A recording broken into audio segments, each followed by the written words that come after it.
Bulletin ని సమర్పిస్తున్న వారు తెలంగాణలో అతి తక్కువ ధరలలో మీరు కలలు కన్న ఇంటిని నిర్మిస్తున్న ఏకైక సంస్థ సన్షైన్ ఇన్ఫ్రా 9069069333.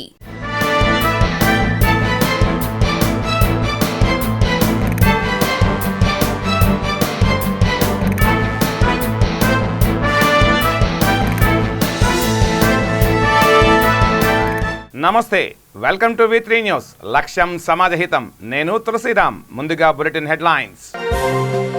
సనత్ నగర్ డివిజన్లో పర్యటించిన తలసాని స్థానికుల సమస్యలను పరిష్కరించాలంటూ అధికారులకు ఆదేశాలు.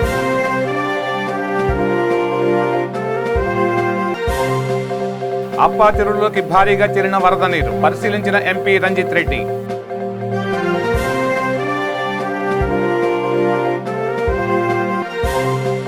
పోసానిపై పవన్ ఫ్యాన్స్ జనసేన ఫిర్యాదు. పంజాగుట్ట పిఎస్ లో కేసు నమోదు.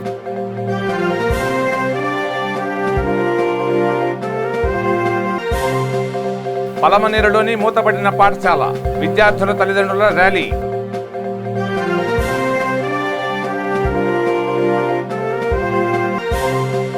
గోదాడ క్రాస్ రోడ్డు వద్ద భారీ స్థాయిలో గంజాయి స్వాధీనం. 2 బొలెరో వాహనాలు స్వాధీనం. ఇక డీటెయిల్స్ లోకి వెళ్తే సనత్ నగర్ డివిజన్ లో మంత్రి తలసాని శ్రీనివాస్ యాదవ్ విస్తృతంగా పర్యటించారు. నెహ్రూ నగర్ లోని నెహ్రూ పార్కును సందర్శించిన మంత్రి నవంబర్ నాటికల్లా తీర్చిదిద్దాలని అధికారులకు సూచించారు. సుభాష్ నగర్ లో పర్యటించిన మంత్రి స్థానికుల సమస్యలు తెలుసుకున్నారు. వాటిని త్వరితగతిన పరిష్కరించాల్సిందిగా అధికారులను ఆదేశించారు. రాత్రి సమయంలో పార్కుల్లో గస్తీ నిర్వహించి అసాంఘిక కార్యక్రమాలకు పాల్పడేవారిని పోలీసులకు అప్పగించాలని కోరారు.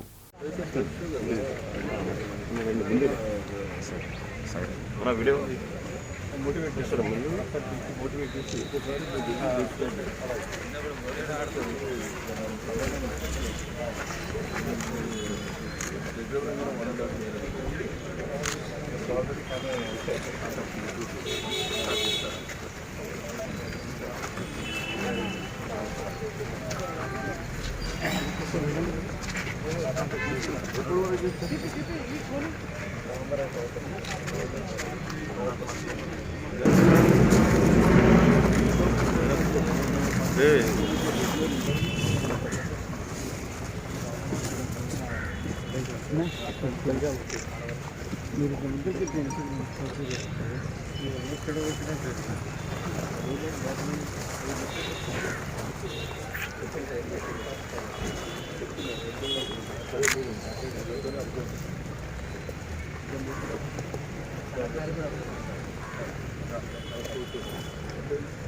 కంప్లీట్ అయినాక పెడదాం. అంటే 3 ఇయర్స్ మనం ఇదే అనుకుంటున్నాం కదా. చాలా అంటే వినాయకులు కూడా మొన్న ఎందుకు పెట్టిందంటే పడేయకుండా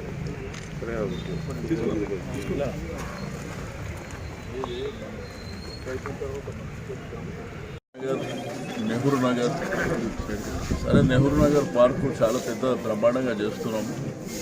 కొంత టెక్నికల్ రీజన్ వలన లేదో స్ట్రైక్ చేయడం వలన కొన్ని రోజులు ఆగింది మనకు తెలుసు. మేబీ నవంబర్ వరకు అది కంప్లీట్ చేసుకోండి. సుభాష్ నగర్ కూడా చాలా వర్క్ చేసినాం మనం వచ్చిన తర్వాత. సెవరేజ్ కానీ రోడ్ కానీ కమ్యూనిటీ హాల్ కానీ ఇవన్నీ చేసినాం. బట్ హైటెన్షన్ వల్ల కొన్ని బైలెన్స్లలో కొన్ని ఇబ్బందులు ఉంటాయి. వాళ్ళకు రోడ్డు కూడా కొన్ని రోడ్స్ వేసుకోవాలి. దాంతోపాటు సెవరేజ్ కూడా ఉన్నాయి. బోర్వెల్ కూడా కావాలనేటువంటి రెండోది ఈ వైరింగ్ ఏదైతే ఉందో ఎలక్ట్రిసిటీకి సంబంధించి అది కొంత ఇష్టానుసారంగా ఉండడం వల్ల కొన్ని ఇబ్బందులు వస్తాయని చెప్పి కంప్లైంట్. బట్ ఇవన్నీ మేబీ వితిన్ షార్ట్ టైంలో ఒకటి కార్యక్రమాలన్నీ పూర్తి చేయడం. రాజేంద్రనగర్ నియోజకవర్గ పరిధిలోని గగన్ పహాడ్ అప్పా చెరువును ఎంపీ రంజిత్ రెడ్డి పరిశీలించారు. భారీ వర్షాల కారణంగా ఈ చెరువులోకి వరద నీరు చేరింది. చెరువు కట్టపై కలదిరిగారు. లోతట్టు ప్రాంతాల ప్రజలను అప్రమత్తం చేయాలంటూ అధికారులను ఆదేశించారు. గులాబ్ తుఫాన్ నేపథ్యంలో ముఖ్యమంత్రి కేసీఆర్ ఆదేశాల మేరకు అధికారులు అప్రమత్తంగా ఉంటున్నారన్నారు.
పోసాని వ్యాఖ్యలను తప్పుపడుతూ పంజాగుట్ట పోలీస్ స్టేషన్లో జనసేన పార్టీ తెలంగాణ అధ్యక్షుడు శంకర్ గౌడ్ పోసానిపై ఫిర్యాదు చేశారు. సోమాజిగూడ ప్రెస్ క్లబ్లో పవన్తో పాటు ఆయన కుటుంబ సభ్యులపై అనుచిత వ్యాఖ్యలు చేస్తూ మాట్లాడిన నేపథ్యంలో ప్రెస్ మీట్ను అడ్డుకునేందుకు వచ్చిన వారిని పోలీసులు అరెస్ట్ చేశారు. విషయం తెలుసుకున్న పవన్ అభిమానులు, జనసేన కార్యకర్తలు పోలీస్ స్టేషన్ వద్దకు వచ్చి పోసానికి వ్యతిరేకంగా నినాదాలు చేశారు. పవన్ కళ్యాణ్ను విమర్శిస్తే ఖబర్దార్ అంటూ హెచ్చరించారు. అనంతరం పోలీస్ స్టేషన్కు వచ్చిన శంకర్ గౌడ్ అతనిపై చట్టపరమైన చర్యలు తీసుకోవాలంటూ పంజాగుట్ట పోలీసులను ఆశ్రయించారు. జనసేన లీగల్ టీం రూపొందించిన ఫిర్యాదు కాపీని ఆ పార్టీ అధ్యక్షుడు శంకర్ గౌడ్ ఇన్స్పెక్టర్ నిరంజన్ రెడ్డికి అందజేశారు.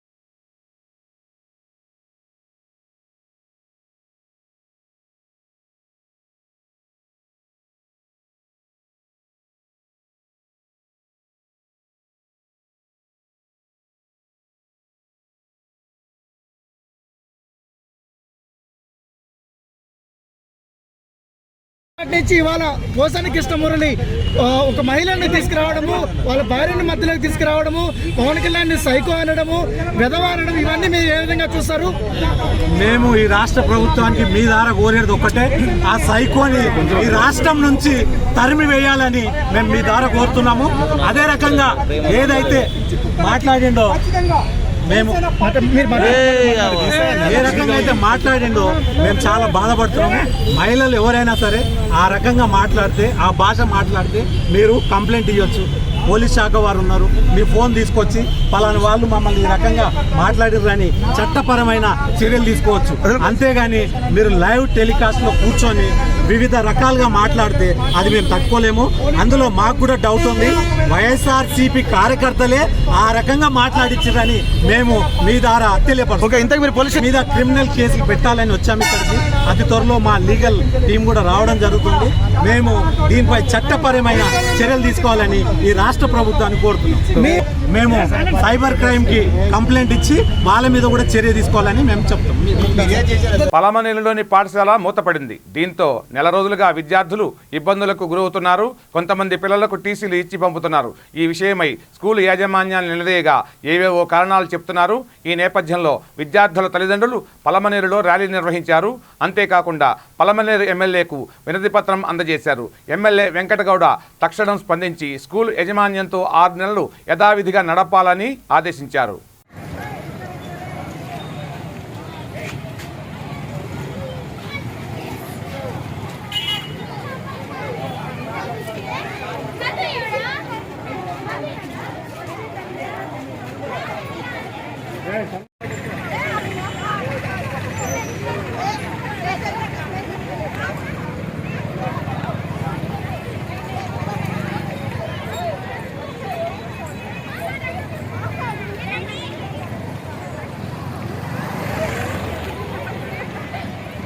నేను ఓఎల్ఎల్ స్కూల్ వైస్ చైర్మన్ మాట్లాడుతున్నాను. గత 60 సంవత్సరాలు 1960 నుంచి ఆ స్కూల్ సంస్థ ప్రారంభించారు. ఇన్ని సంవత్సరాలుగా అది ప్రైవేట్ స్కూల్గానే ఉండింది. బాగా దీంట్లో 3 తరాలు 4 తరాలుగా చదువుతూ ఉన్నారు స్కూల్. అప్పటి నుంచి గవర్నమెంట్ టీచర్ని అందుబాటులో చేశారు. కానీ ఇప్పుడు జీవో పాస్ అయింది అనేసి దీంట్లో ఉన్న టీచర్స్లందరినీ వెనక్కి తీసుకుంటున్నారు. మా పిల్లల భవిష్యత్తు అన్యాయం అయిపోతుంది. ఈ సమస్యని కేంద్రం దృష్టికి తీసుకెళ్ళి మా పిల్లలకు మాకు న్యాయం జరగాలి. ఉన్నారు అక్కడ చదివే మేము బాగా చదువుతామంటున్నారు. కూలీ నాలి చేసుకునే వాళ్ళు, తల్లి తండ్రి లేని పిల్లలు అక్కడ సహాయము అందుతుంది. బాగా చదువు కూడా వాళ్ళకి ఇది అవుతా ఉంది. దయచేసి సీఎం గారికి కానీ మా ఎమ్మెల్యే గారికి కానీ. రంగారెడ్డి జిల్లా షాద్ నగర్ నియోజకవర్గ పరిధిలోని ఫరూక్ నగర్, కొందుర్గు మండలాల్లో వాగులు, చెరువులు పొంగిపొరుతున్నాయి. ఈ నేపథ్యంలో డివిజన్ అధికారి Rajeshwari, SI Raghukumar, Farooq Nagar MPP Idris, ZPTC Venkataramareddy ఆయా వాగులు, చెరువులను పరిశీలించారు. వాగుల వద్దకు ప్రజలు వెళ్లకూడదని సూచించారు. పరిసర ప్రాంతాల్లో నిషేధాజ్ఞలు విధించారు.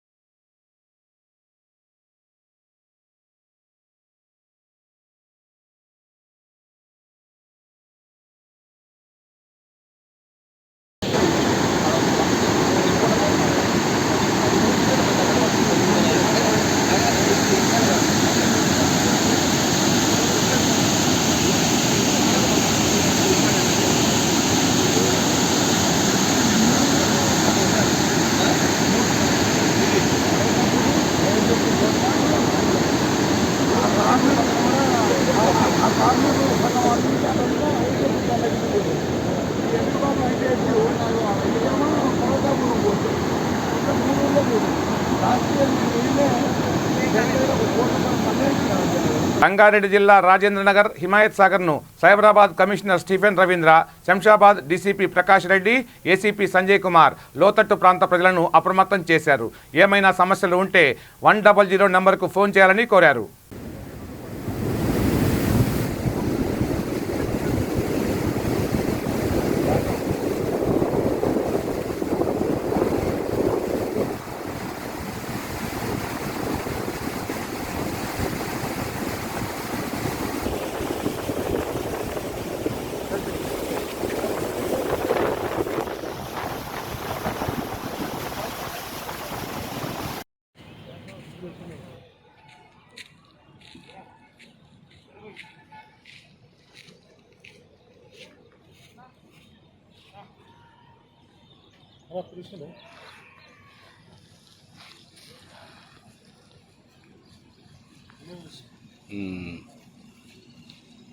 నారాయణపేట జిల్లా మద్దూరు మండల కేంద్రంలోని నిడిజింతలో పెదరాయనకుంట కొత్తపల్లి గ్రామంలోని ఊర చెరువులో కొడంగల్ ఎమ్మెల్యే పట్నం నరేందర్ రెడ్డి చేప పిల్లలను వదిలారు. ఈ సందర్భంగా ఎమ్మెల్యే మాట్లాడుతూ మత్స్యకారుల ఆర్థికాభివృద్ధికి చేప పిల్లల పంపిణీ గ్రామాల్లో విరివిగా కొనసాగుతుందన్నారు. గ్రామాల్లోని మత్స్యకారుల కుటుంబాలు ఆర్థికంగా మెరుగుపడాలి, మధ్య దళారుల ప్రమేయం లేకుండా విక్రయాలు చేపట్టి ఆర్థిక ప్రయోజనం కలగాలని సీఎం కేసీఆర్ ఆలోచన చేసి ఈ కార్యక్రమంలో రామకృష్ణ, వీరారెడ్డి, ఆంజనేయులు, రమేష్, పలు ముదిరా సంఘాలు, అధికారులు, ప్రజాప్రతినిధులు, నాయకులు, కార్యకర్తలు తదితరులు పాల్గొన్నారు.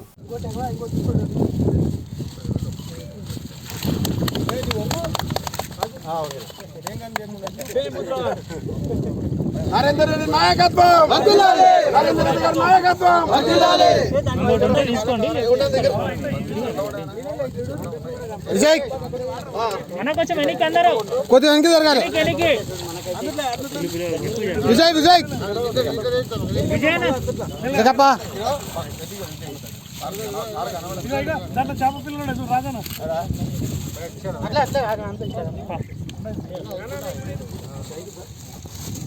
అన్నా కరెక్ట్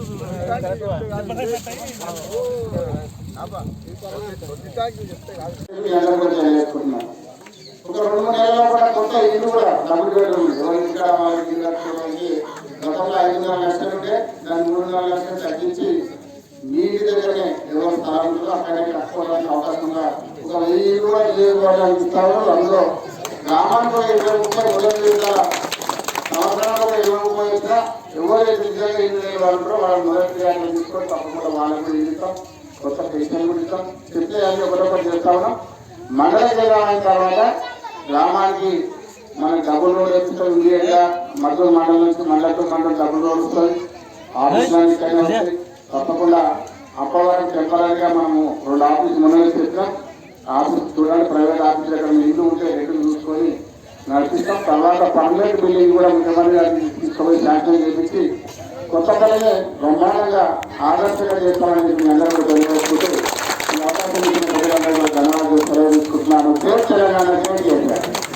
మన మద్దూరు మండలానికి ఇచ్చేసినటువంటి పెద్దలు, గౌరవనీయులు, పూజ్యులు, మన శాసనసభ్యులు పట్నం నరేందర్ రెడ్డి గారు, అదేవిధంగా వేదికగా పెద్దలు మార్కెట్ చైర్మన్ వీరారెడ్డి గారు, మద్దూరు సర్పంచ్ హరిణమ్మ గారు, ఎంపీడీఓ గారు, అదేవిధంగా మన పార్టీ అధ్యక్షులు వెంకటయ్య గారు, ఏడీ గారు, సర్పంచ్ సంఘం అధ్యక్షులు వీరారెడ్డి గారు, సలీమన్న గారు, మార్కెట్ వైస్ చైర్మన్ వరప్రసాద్ గారు, అదేవిధంగా పిఎస్సిఎస్ చైర్మన్ జయరీషన్న గారు, కొడంగల్ తాలూకా నుంచి వచ్చి వెళ్తున్నామంటే ప్రతి కులస్తులకు, ప్రతి కులానికి ఈరోజు తెలంగాణ ప్రభుత్వం వచ్చినటువంటి నుండి ఈ రోజు వరకు 7 సంవత్సరాల నుండి గతంలో చూడండి ఏ ప్రభుత్వం చేయనటువంటి అభివృద్ధి మన తెలంగాణ రాష్ట్రం ముఖ్యమంత్రి కేసీఆర్ గారి ఆధ్వర్యంలో కొడంగల్ వచ్చిన టైగర్ నరేందర్ అన్న వచ్చినప్పటి నుండి ఈ సంవత్సరంలో ఈ 2.5 సంవత్సరాల లోపల అభివృద్ధి గతంలో ఏం జరిగింది, ఇప్పుడు ఏం జరుగుతుంది మీరు ఒకసారి ఆలోచించాలని చెప్పి నేను కోరుకుంటున్నాను. మీరు చూస్తూనే ఉన్నారు, కుల బంధువులకు ఈ రోజు ముదిరాజులో కానీ ఈ రోజు చేప పిల్లలు ఇస్తున్నారు. గ్రామం తిరిగి అమ్ముకోవడానికి మోపేడ్ సైకిల్ మోటార్లు ఇస్తున్నారు. వేరే గ్రామానికి ఇప్పుడు హైదరాబాద్ కానీ మామనాడు వెళ్ళాలంటే దూర ప్రాంతాలు ఒక 50 కిలోమీటర్లు 100 కిలోమీటర్ల దూరం వెళ్ళాలంటే ఈ రోజు 4 వీలర్స్ ఆటో బుల్లారో ఆటోలు ఈ రోజు సౌకర్యం చేస్తున్నారు.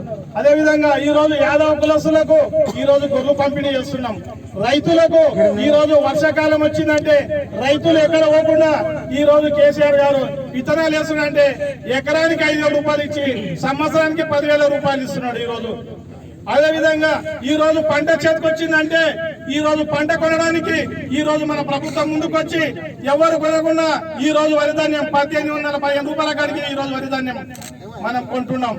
తెలంగాణ రాష్ట్రం వచ్చినప్పటి నుండి మీరు గతంలో నిర్మల్ జిల్లా భైంసా పట్టణంలోని ఏపీ నగర వాసుల వేతలు వర్ణనాతీతంగా మారాయి. బల్దియా అధికారులు ప్రజాప్రతినిధులు పట్టించుకోవడం లేదంటూ కాలనీ వాసులు ఆగ్రహం వ్యక్తం చేశారు. ప్రస్తుతం అనేక మంది డెంగ్యూ బారిన పడ్డారని చెప్పారు.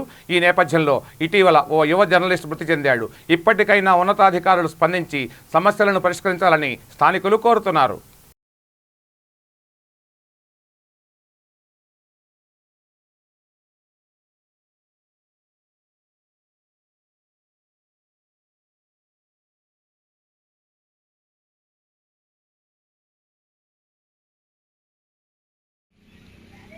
ఏపీ నగర్ మొత్తం మా గలీలో మోర్లు లేవు, ఏం లేవు.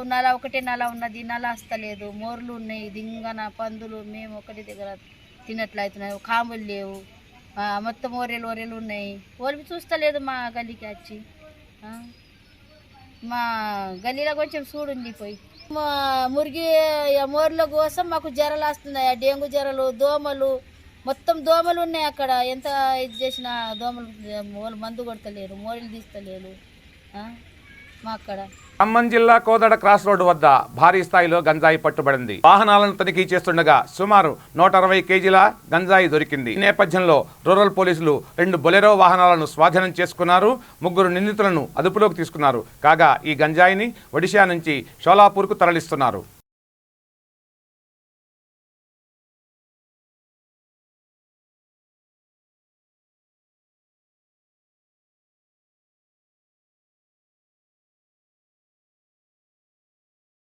కరోనా నేపథ్యంలో ఆదిలాబాద్ జిల్లా ఇచ్చోడ యువకులు వ్యాక్సినేషన్ కేంద్రాలకు తరలి వస్తున్నారు. అబ్దుల్ ఆరిఫ్ అనే యువకుడు ఈ టీకాపై ప్రజలకు అవగాహన కల్పిస్తున్నాడు. 3వ దశ నేపథ్యంలో అందరూ తగు జాగ్రత్తలు తీసుకోవాలని చెప్పాడు.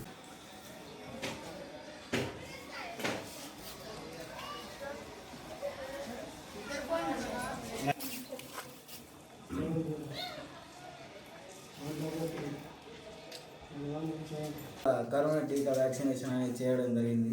నేను నా వంతుగా నా ఫ్రెండ్స్లో ఈ యొక్క కరోనా అపోహలను తొలగించి వారిని నాతో సహా వీళ్ళందరినీ టీకా వేయించడం జరిగింది. ఎలాంటి అపోహలు దుష్ప్రచారం చేస్తున్న వీళ్ళ నుంచి తప్పించుకోండి. మీ యొక్క స్వత ఆలోచనతో ఒక కంచెకి మనం ఎలా అయితే మందు చల్లి ఆ పంటని కాపాడుతామో అలాగే ఈ కరోనా వైరస్ నుంచి మనల్ని కాపాడేది ఈ కోవిడ్-19 టీకా. దయచేసి అందరు తీసుకోండి, అందరు జాగ్రత్తగా ఉండండి. ఇప్పుడు నా ఫ్రెండ్స్ తోటి వాళ్ళల్లో జాగ్రత్తను పెంచి స్వతహాగా నేను టీకా తీసుకొని మరి వాళ్ళలో ఉన్న అపోహని తొలగించి వారందరినీ నా ప్రత్యక్ష సాక్ష్యంగా వాళ్ళందరికీ టీకా వేయించడం జరిగింది. గులాబ్ తుఫాన్ ప్రభావంతో విశాఖ జిల్లా అతలాకుతలం అయిందని సిపిఐ రాష్ట్ర సహాయ కార్యదర్శి జేవి సత్యనారాయణ అన్నారు. విశాఖలో మాట్లాడుతూ ఎయిర్పోర్టును హంగులుగా మార్చామని చెబుతూ అధికారులు వర్షం ధాటికి నీరు వెళ్లిన పరిస్థితితో ప్రయాణికులు ఇబ్బందులు పడుతున్నారని, నగరంలో లోతట్టు ప్రాంతాలు జలమయం అయ్యాయని అన్నారు. పరిపాలనా రాజధానిగా విశాఖ రూపురేఖలు మార్చేస్తామని గొప్పలు చెబుతున్నా పాలకులు వర్షం వస్తే పూర్తిగా మునిగిపోతున్న పరిస్థితి ఏర్పడిందని ఆందోళన వ్యక్తం చేశారు. కోట్ల రూపాయలు జీవీఎంసీ అధికారులు ఖర్చు చేస్తున్నామని ప్రకటనలు తప్ప డ్రైనేజీ వ్యవస్థ అస్తవ్యస్తంగా ఉందని చెప్పారు. తుఫాను ప్రభావంతో మృతి చెందిన కుటుంబాలను ప్రభుత్వం ఆర్థికంగా ఆదుకోవాలని కోరారు.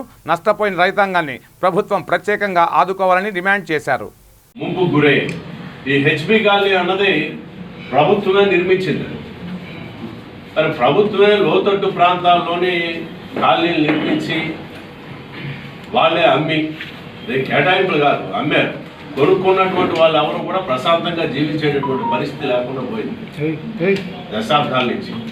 ఇప్పటికీ ఆ ముంపు గల కారణాలు ఏంటి, దాన్ని ఎలా నివారించాలి అనే దానికి సరైనటువంటి ప్రణాళిక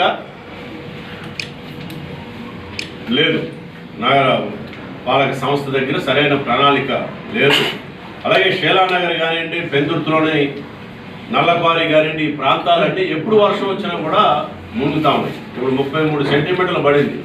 మొన్ననే ఈ వర్షం అయిన తర్వాత పర్యావరణ వాతావరణ నిపుణులు చెప్పేదంటే భవిష్యత్తులో అన్నీ కూడా ఇటువంటివే వస్తాయి, మామూలు వర్షాలు అయితే రావు. ఎందుకంటే మనం ఇప్పటికే మొత్తం పర్యావరణాన్ని దెబ్బతీసాం కాబట్టి వస్తే కొండపోతగా వర్షం కురవడం లేకపోతే లేకుండా పోవడమే జరుగుద్దని చెప్పని స్పష్టంగా చెప్పిన నేపథ్యంలో భవిష్యత్తులో కూడా ఇటువంటి కొండపోత వర్షాలే కురిసేటటువంటి పరిస్థితి ఉన్నటువంటి నేపథ్యంలో ప్రభుత్వం అలాగే నగరపాలక సంస్థ ఈ నగరం ఇప్పటికీ మన రాష్ట్ర ప్రభుత్వం చెప్తా ఉంది, వాళ్ళు చెప్పినా చెప్పకపోయినా విడిపడినటువంటి ఆంధ్రప్రదేశ్లోని అత్యంత పెద్ద నగరం. భవిష్యత్తులో కూడా ఇది మరింత అభివృద్ధి చెందేటటువంటి అవకాశాలు ఉన్నాయి. తిరుపతి రూరల్ మండలం పుదిపట్ల పంచాయతీ సర్పంచ్ బడి సుధా యాదవ్ వినూత్న నిరసనకు దిగారు. తానే చెత్త సేకరించారు. ఈ సందర్భంగా ఆయన మాట్లాడుతూ పంచాయతీ నిధులు ఆపేశారు, లేనిపోని ఘర్షణలు సృష్టిస్తూ కేసులు పెడుతున్నారన్నారు. పార్టీల మద్దతు కాదని స్వతంత్ర అభ్యర్థిగా గెలుపొందితే ఇన్ని రకాలుగా వేధింపులా అని ఆగ్రహం వ్యక్తం చేశారు. 10 రోజులుగా పంచాయతీలో చెత్త సేకరణ ఆపేశారు. ఓట్లేసి గెలిపించిన ప్రజలు ఇబ్బందులు పడకూడదనే చెత్త సేకరణ చేపట్టానని అన్నారు. అధికారులు స్పందించకపోతే ఉద్యమాన్ని ఉధృతం చేస్తామని అన్నారు.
ఇవి ఈ బులెటిన్ విశేషాలు. బులెటిన్ ముగించే ముందు హెడ్లైన్స్ మరోసారి.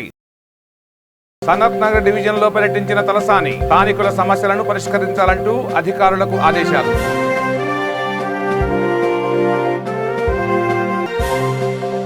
అప్పా చెరువులోకి భారీగా చేరిన వరద నీరు పరిశీలించిన ఎంపీ రంజిత్ రెడ్డి.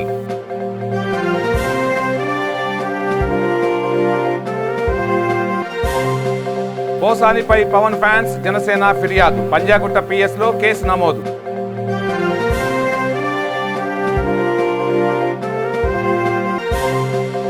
పలమనేరులోని మూతపడిన పాఠశాల, విద్యార్థుల తల్లిదండ్రుల ర్యాలీ.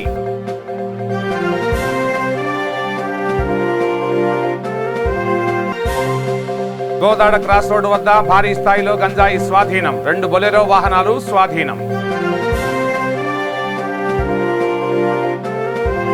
చూస్తూనే ఉండండి V3 న్యూస్, లక్ష్యం సమాజహితం. నమస్తే.